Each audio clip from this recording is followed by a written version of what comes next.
Hi hello ನಮಸ್ಕಾರ, hope you all doing good.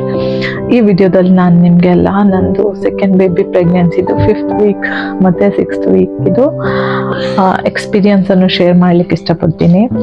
ಈ ಟೈಮಲ್ಲಿ ನನಗೆ ತುಂಬ ವಾಮಿಟಿಂಗ್ ಫೀಲ್ ಆಗ್ತಾಯಿತ್ತು, ತುಂಬ ಟಯರ್ಡ್ನೆಸ್ ಇತ್ತು, ಮತ್ತು ಪ್ರತಿ 20 ಮಿನಿಟ್ಸಿಗೊಮ್ಮೆ ಹಸಿವಾಗ್ತಿತ್ತು. ಏನಾದರೂ ತಿನ್ನಬೇಕು, ತಿಂದಿಲ್ಲ ಅಂದರೆ ಹೊಟ್ಟೆಯಲ್ಲಿ ಏನೋ ಸಂಕಟ ಆಗ್ತಾಯಿತ್ತು. ನಮ್ಮ ಬಾಡಿಗೆ ಈ ಟೈಮಲ್ಲಿ ತುಂಬ ರೆಸ್ಟ್ ಬೇಕಾಗಿರುತ್ತೆ. ಯಾಕಂದರೆ ನಮ್ಮ ಹೊಟ್ಟೆಯಲ್ಲಿ ಒಂದು ಮಗು ಬೆಳೀತಿದ್ದಾಗ ತುಂಬ ಹಾರ್ಮೋನಲ್ ಚೇಂಜಸ್ ಆಗುತ್ತೆ. ಆ ಟೈಮಲ್ಲಿ ಆದಷ್ಟು ನಾವು ರೆಸ್ಟ್ ಮಾಡಬೇಕು. ಹಾಗಾಗಿ ನಮ್ಮ ಬಾಡಿಗೆ ಟಯರ್ಡ್ನೆಸ್ ಅನಿಸೋದು. ಆ ಟೈಮಲ್ಲಿ ರೆಸ್ಟ್ ಮಾಡಿದರೆ ಮತ್ತು 3-4 ಮಂತ್ಸ್ ಒಳಗೆ ಇದೆಲ್ಲ ಕ್ಲಿಯರ್ ಆಗುತ್ತೆ. ಹಾಗಂತ ಹೇಳಿ ಕೆಲವೊಬ್ಬರಿಗೆ ವಾಮಿಟಿಂಗ್ ಎಲ್ಲ ಏನು ಸಿಂಪ್ಟಮ್ಸ್ ಇರಲ್ಲ, ಅವ್ರದ್ದು ಪ್ರೆಗ್ನೆನ್ಸಿಯಲ್ಲಿ ಏನೋ ಪ್ರಾಬ್ಲಮ್ ಇದೆ ಅಂತ ಅಲ್ಲ. ಅವ್ರದ್ದು ಕೆಲವೊಬ್ಬರ ಬಾಡಿ ಒಂದೊಂದು ಥರ ಇರೋದ್ರಿಂದ ಒಬ್ಬೊಬ್ಬರ ಬಾಡಿಗೆ ಒಂದೊಂದು ಥರ ಎಕ್ಸ್ಪೀರಿಯನ್ಸ್ ಆಗುತ್ತೆ. ನಂದು ಕೆಲವೊಂದ್ಸಲ ವಾಮಿಟಿಂಗ್ ಜಾಸ್ತಿ ಆಗಿ ತುಂಬ ವೀಕ್ನೆಸ್ ಆಗಿ ಹೋಗಿ ಡ್ರಿಪ್ಸ್ ಕೂಡ ಹಾಕ್ಸಿದ್ದೀನಿ ಈ ಟೈಮಲ್ಲಿ.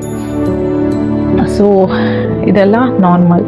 ಒಂದು 3 ಮಂತ್ಸ್ ಆಗ್ತಾ ಹೋದಾಗೆ ಇದೆಲ್ಲ ಕಮ್ಮಿ ಆಗುತ್ತೆ, ನಮ್ಮ ಬಾಡಿ ಇದಕ್ಕೆ ಸೆಟ್ ಆಗುತ್ತೆ. ಸೊ ಆ ಟೈಮಲ್ಲಿ ನಿಧಾನಕ್ಕೆ ನಮ್ಮದು ಬಾಡಿ ಸೆಟ್ ಆದ ನಂತರ ಈ ಫೀಲಿಂಗ್ ಎಲ್ಲ ಕಮ್ಮಿ ಆಗಿ ಸ್ವಲ್ಪ ಬೆಟರ್ ಫೀಲ್ ಆಗಲಿಕ್ಕೆ ಸ್ಟಾರ್ಟ್ ಆಗುತ್ತೆ.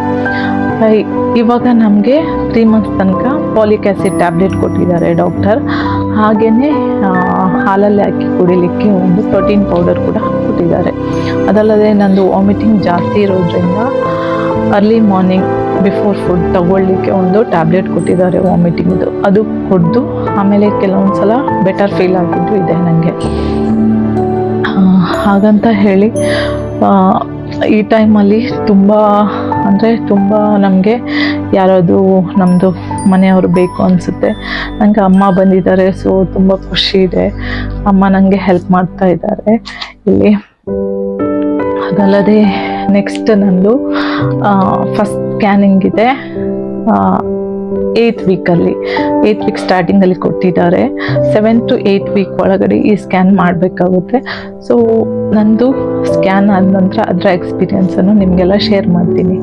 ನಿಮ್ಮದು ಪ್ರೆಗ್ನೆನ್ಸಿ ಜರ್ನಿ ಹೇಗಿದೆ, ನಿಮ್ಮದು ಎಕ್ಸ್ಪೀರಿಯನ್ಸನ್ನು ನನಗೆ ಶೇರ್ ಮಾಡಿ.